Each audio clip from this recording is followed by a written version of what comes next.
So, what happens when you get two of the absolute biggest names in tech? We're talking Elon Musk and Jensen Huang in a room to just map out the future.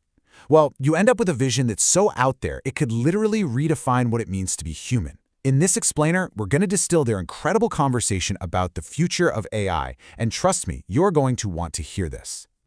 Let's just kick things off with the single most jaw-dropping prediction from their entire talk. I mean, forget about working from home or a 4-day workweek.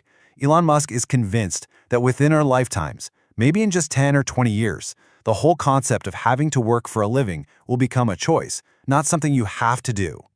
Okay, so how in the world do we get from where we are now to that? Well, their vision is kind of like a roadmap, and it touches on some seriously mind-bending ideas. We're going to explore a world without work, then the AI factories that are going to power it all, the rise of humanoid robots, a future where money might not even matter, and why AI's destiny is actually in space.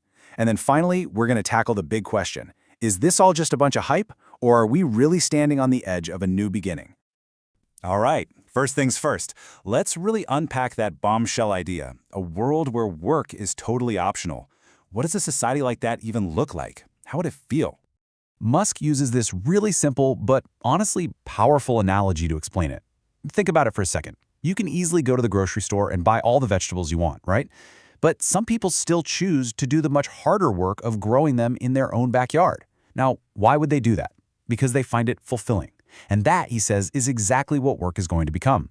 It'll be an activity you do for your own personal satisfaction, not because you need to survive. The real challenge then becomes, how do you find meaning in your life when your job no longer defines who you are? But for any of this to happen, for this world of abundance to actually become reality, we're going to need a completely new kind of digital foundation. And this is where NVIDIA's Jensen Huang steps in and introduces his core idea, the rise of what he calls AI factories. So, what in the world is an AI factory? Well, it's a total, fundamental shift in what we even use computers for. For decades, computers have basically been about retrieval. Finding a web page, or a document, or a video that's already out there somewhere. An AI factory is completely different. It doesn't just find stuff. It creates something brand new, from scratch, every single time you ask it to. Here's a really great way to get your head around this change. The old internet was like a giant library, right? You'd ask a question and a search engine would go find the right book for you. But here's the key, that book was already written. The new internet, the one powered by these AI factories, is more like having a personal author on call who writes a brand new, totally unique book just for you every single time you have a question, perfectly tailored to whatever you need in that moment. Okay, so we've got this incredibly powerful new intelligence being generated inside these digital factories. But how does that actually get out into the real world to create all this abundance they're talking about? Well, according to Musk, the answer is humanoid robots. And just so we're clear, we are not talking about some niche little product here. Musk's prediction for the sheer scale of this industry is just staggering. He thinks that not only will every single person probably want a personal robot, but that industries will use them by the millions. He's saying this is going to be a bigger market than cell phones, bigger than anything we have ever seen before.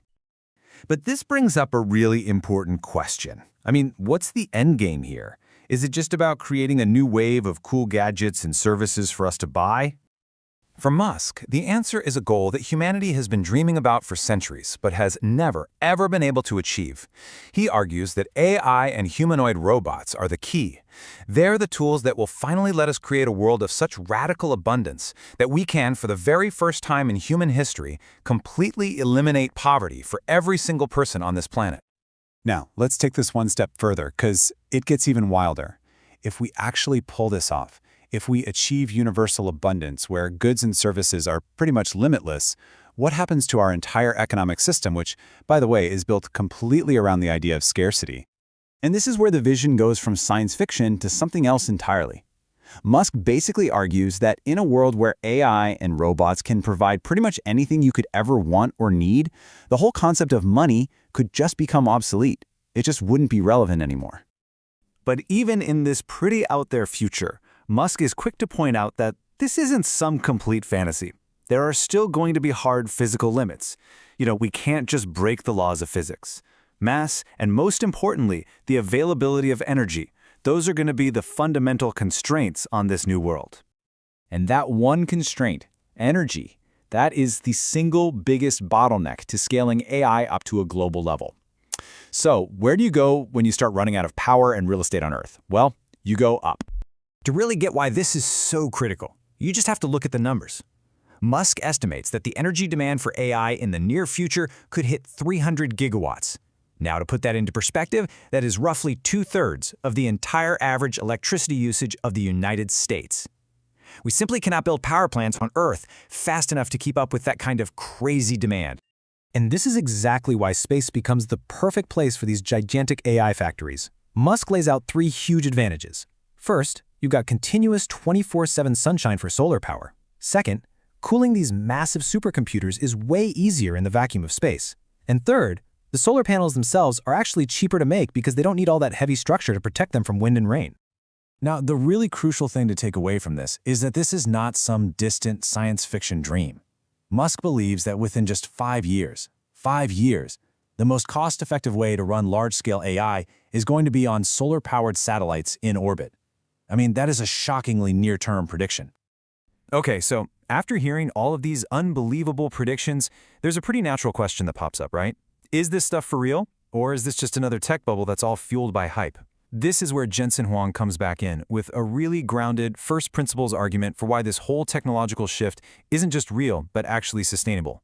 He breaks it all down into 3 key pillars. First, the old way we used to make computers faster, what's known as Moore's Law, is basically hitting a wall, and that's creating a desperate need for a totally new approach. Second, the biggest services on the internet, the systems that recommend videos or products to you, they're all switching over to this new, more powerful type of computing. And third, the AI assistants we're all starting to mess around with today. They're just the very tip of the iceberg, and they're all built on top of this massive underlying shift in technology. And get this, there is hard data to prove this shift is already happening and at an incredible speed.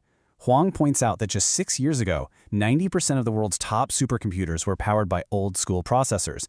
Today, that number has absolutely plummeted to less than 15%, all because this new kind of accelerated computing has taken over.